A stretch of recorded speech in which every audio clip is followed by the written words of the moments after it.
Shalom Adonai, é um prazer, querido, estar mais uma vez com você aqui para fazer mais um vídeo, onde podemos compartilharmos, querido, de uma exegese justa, verdadeira das Escrituras, para o bem e edificação de todos que são amantes das Escrituras e dos ensinamentos de Yeshua e do nosso Deus Hashem. Que Deus abençoe a todos.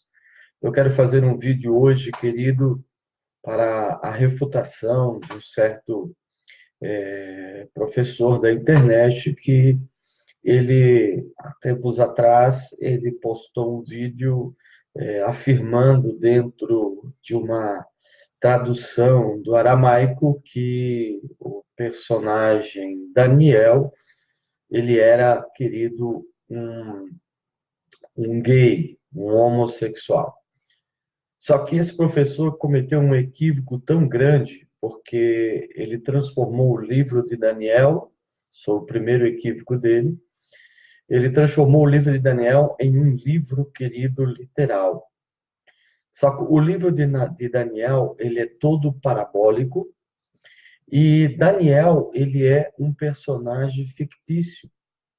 Ele não é um personagem que existiu dentro da história, mas sim uma metáfora ou um personagem fictício usado para trazer lições para um público específico, que era o público que viveu durante a revolta de Macabeus. Vamos ver a origem das obras de Daniel. Nos textos semitas do século no século XVI, foram descobertos em Ras Shamar. Observe-se que nesse achado foi-se achado um personagem denominado Daniel.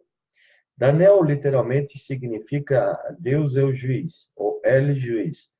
É descrito no época de Akahat como um herói fictício que lutava pelas causas das viúvas e dos órfãos portões da cidade, onde os juízes se reuniam de acordo com a cultura semita.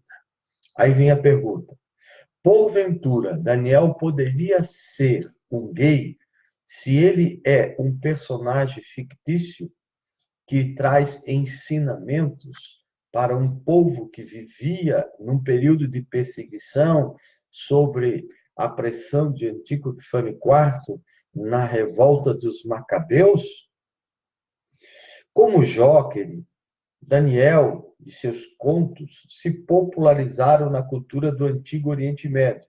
E isso é atestado pela citação de Ezequiel, capítulo 14 e o versículo 14, onde o hebraico, querido, original, traz a palavra Daniel, mas que o texto massorético substituiu pela grafia Daniel. É possível que a admiração por Daniel redutasse em cultos de adoração a Repu, Haddad e Astarte, que eram divindades que julgavam a humanidade. Esse personagem fictício se torna inspiração para o livro de Daniel, que, porém, trata justamente de combater a assimilação do povo de Israel para com a cultura grega que estava sendo imposta na época por Antíoco Epifânio.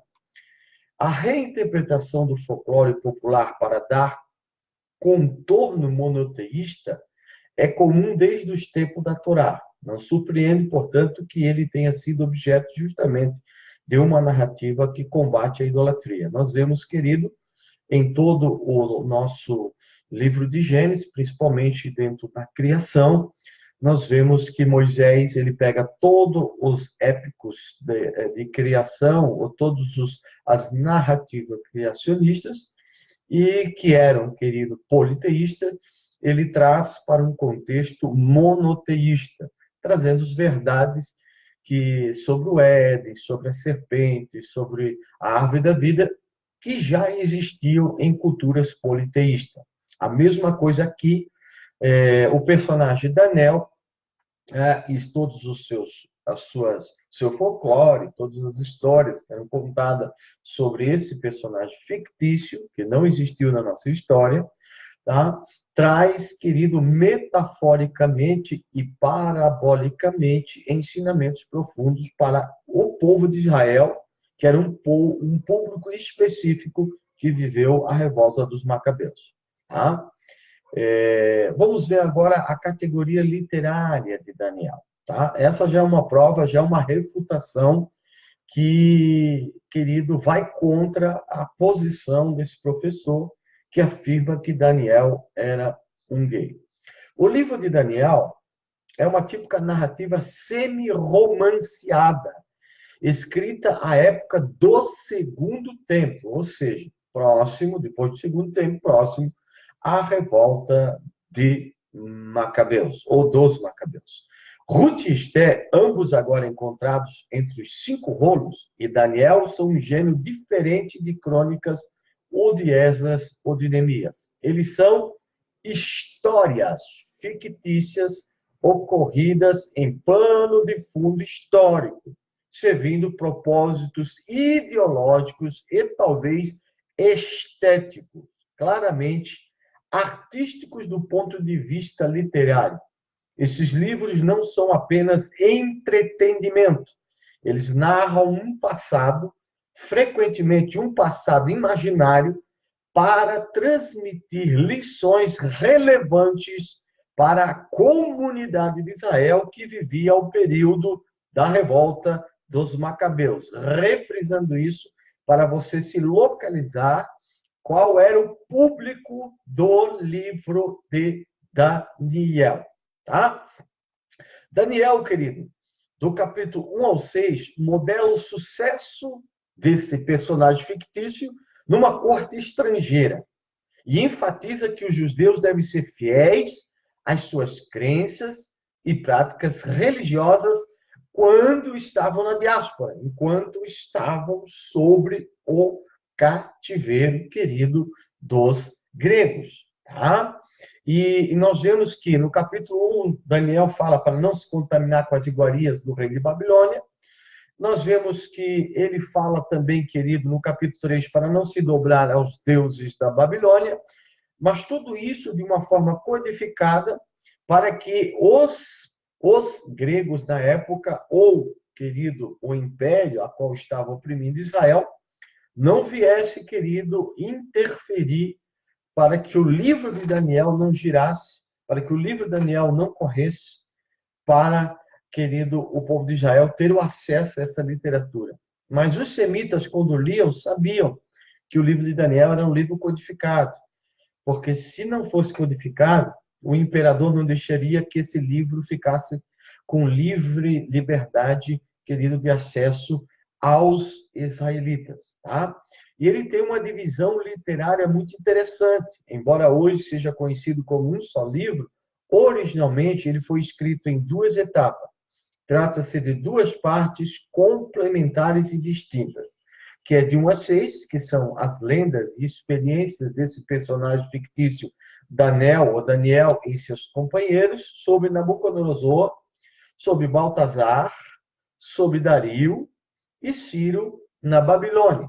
E nós vamos ver mais à frente que também fala do contexto, tá? Bem detalhado, tá? Colocando todo esse livro dentro de um compêndio que está direcionado exclusivamente para um público que vivia na revolta dos Macabeus, para que eles não desistissem sob a pressão de Antíoco Epifânio IV, que foi o anticristo, né? Ou o antideus do povo de Israel. Embora hoje seja conhecido como um livro só, nós já vemos isso, tá? Nós temos a parte 2, que vai do capítulo 7 até o 12, onde nós temos 6 relatos de Daniel sobre um sonho e 3 visões ocorridos sobre Baltazar, Dario, Ciro, e a respeito dos acontecimentos que se estende desde o fim do exílio babilônico, passando a revolta dos Macabeus e adentrando ao fim dos tempos. Tá?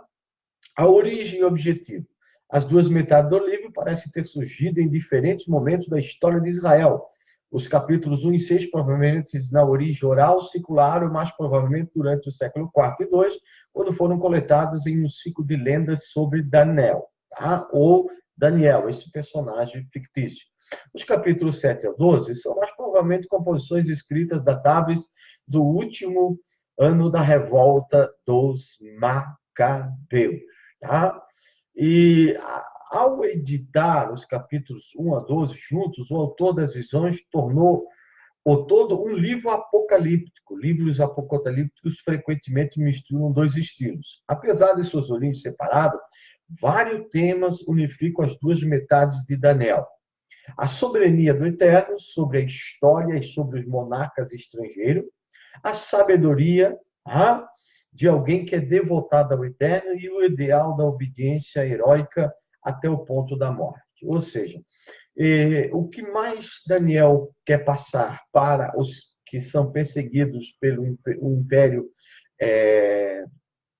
que nós vemos, querido Seleucida, é que eles viessem, querido, a se doar ou ter uma fé a ponto de entregar a sua vida pela sua fidelidade a Deus.